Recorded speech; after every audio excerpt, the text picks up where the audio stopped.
Hello and welcome to my series of tutorial videos for helping people learn the Wind Waker Randomizer race mode.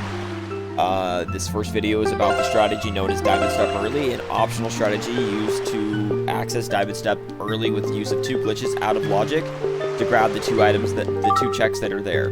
Sometimes those checks can be really beneficial to the run to have early, and so it's a strategy that a lot of people opt to use.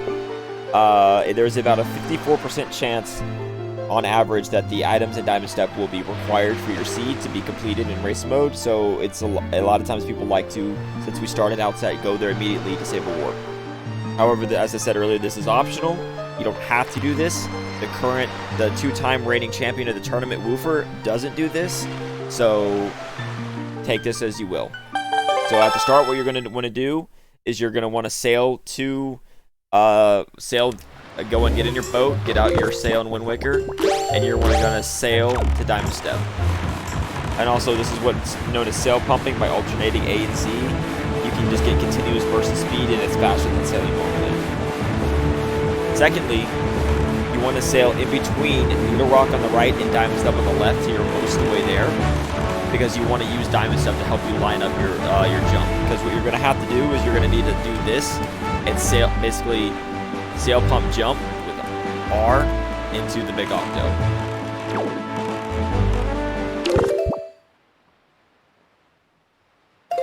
Sorry. Yeah, you want to do that.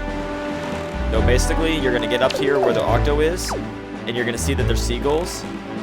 And I kind of messed up my lineup, so let me just reset a little bit. Normally what you want to do is you want to be about here, so that way Diamond Step is facing right there, and it's really easy to see where the center is. So now you see the arrow, and this is about the lineup. Your objective is to be aimed at the center of the seagulls, because when you get to the edge, the weather's going to change, and when you're right at the edge, then you'll be able to do Z and R right away and do an instant sail jump. And if you make it to the center of the big octo, the game really doesn't know what to do with Link, so you void out, and it spawns you on top of Diamond Step, which I will show you now. So you can do this with the Wind Waker to get yourself close to the edge.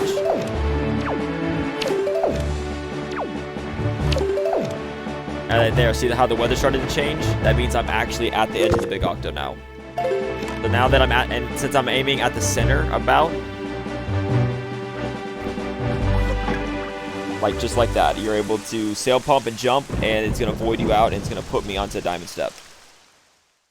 Alright, so now we're on Diamond Step, but we need to be at the top where the cave is. Now, in order to get to the top, there's a nice little thing is, underneath every single island is water. It's just a flat plane of water. And so that means this plane of water and then the one under the island are both coexisting. And the way the game reads Link swimming is he always has to be in the top plane of water. So if we get underneath the island, we can actually swim to where the small pool of water that's near the cave entrance is, and it'll warp us up there, so we don't need the hook shot. In order to get up there, we have to do what is known as a Wind Waker dive. And whenever you take out the Wind Waker, the camera always turns to face Link. So, but if you're next to a wall, like this, it's going to turn Link around, because the camera can't get behind him. But the thing that you don't notice is whenever it turns him around, it actually budges Link ever so slightly. So, if you were to climb up a ledge and have a wall that would block the camera, so then you pull out the Wind Waker, you're able to force Link to turn around. And if you do it on the first couple frames that Link climbs up a ledge, it'll actually push him off the ledge, allowing him to fall while holding the Wind Waker. And there's a lot of weird things that happen while you're falling with the Wind Waker. For one, collision with the water gets ignored, so Link actually is able to fall underneath the water. So when you get the Wind Waker dive, which I'll show you in a second, as long as you wait until the song bar reaches the first note, you'll actually fall deep enough under there that you can just swim underneath the island. So without further ado, you back off the ledge, climb up, and you press Y like that at the right time. I didn't actually have the Wind Waker out. You have to have it already in your hands. And you'll fall into the island with the Wind Waker dive.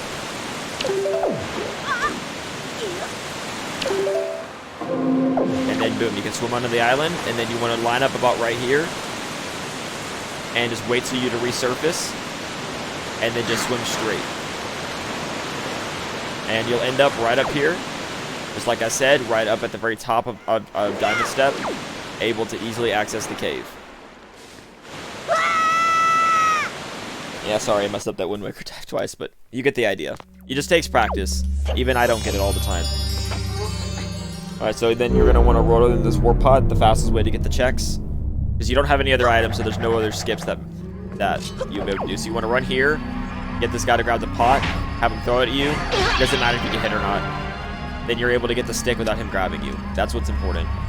Then you want to burn this pot, but don't go inside it. Just climb up here, jump onto these ropes, and then climb up here. A little ultimate time save you can do is you can actually L target, side hop, and press B. That's actually faster than climbing.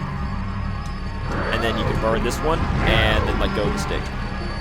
Because we want to get this chest first, and then save warp out of the other chest.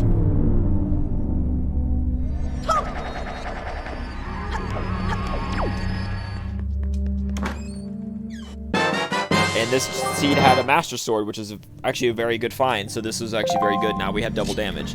I would like to point out that before I show going back to the other thing, if you get lucky and the Deku Leaf is in this chest, what you want to do is sword slash onto here, and jump off there and leaf to this that railing, and then leaf from that railing over to the other chest. It's a lot faster than going back this way. But anyway, you get the first chest. If it's junk or a good item, mark it on your tracker, and then you'll jump back down over here and then get to the other chest faster. You'll climb back up on this pot, jump over to here, jump slash, and then run off and auto jump, and then press B midair to slash on top of the railing. Like that. It's actually really, really easy to do. And then that lets you get the second chest very, very easily. Which had the Skull Hammer, which means if Forsaken Fortresses and Logic the Seed, I could actually full clear it. So then you're going to want to save warp out, and you'll end up back on the island, and you'll end up back over here. Right back on outside of Diamond Step. And then you can actually jump into the boat perfectly if you jump right here. Oh, I just missed it, but you're able to jump into the boat.